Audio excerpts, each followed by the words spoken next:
America, Israel और Iran की जंग अब ऐसे मोड़ पर पहुंच चुकी है जहां से इस जंग का अंजाम बहुत भयानक होता हुआ दिखाई दे रहा है, क्योंकि इस जंग में अब ऐसे लड़ाकों की एंट्री हो गई है जिन्हें दुश्मन को सबसे भयानक मौत देने वाला माना जाता है, जो गुरिल्ला वॉर के माहिर लड़ाके हैं, जो एक बार जंग में उतर जाएं तो फिर पीछे मुड़कर नहीं देखते। वह हैं चेचन लड़ाके, जिनकी एंट्री अब मिडिल ईस्ट के जंग में हो गई है।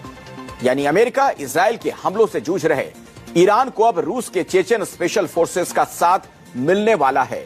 चेचन मिलिट्री यूनिट्स ने यह ऐलान कर दिया कि अगर अमेरिका ने ईरान में ग्राउंड इन्वेजन किया, वो ईरानी आर्मी के साथ लड़ने को तैयार है। यह खबर ईरानी मीडिया प्रेस टीवी ने दी है। प्रेस टीवी की रिपोर्ट में यह दावा किया गया कि ग्राउंड ऑपरेशन की स्थिति में ये विशेष टुकड़ियां ईरान के साथ खड़े होकर अमेरिकी सैनिकों के खिलाफ ढाल के रूप में काम करेंगी। यह खबर चेचन लड़ाकों के प्रमुख रमजान कादिरोव के हवाले से आई है।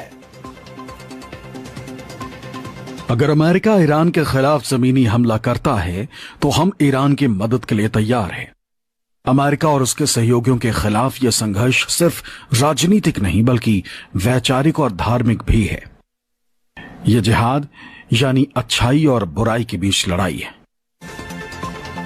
चेचन लड़ाकों की एंट्री ऐसे समय में हो रही है जब अमेरिका ईरान में ग्राउंड ऑपरेशन की तैयारी में लगा है।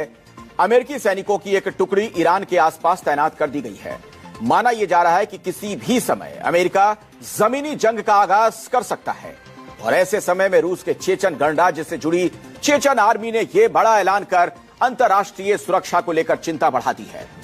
यह सिर्फ ऐलान नहीं, इस बात का सिग्नल है कि अमेरिका को सबक सिखाने के लिए उसके दुश्मन अब एक हो रहे हैं। अब सवाल यह है कि क्या इसके पीछे अमेरिका के दुश्मन रूस का हाथ है? इसे समझने के लिए आप ये तस्वीरें देखिए, जिसमें चेचन लड़ाकों का प्रमुख रमजान कादिरोव रूसी राष्ट्रपति व्लादिमीर पुतिन के साथ दिख रहा है।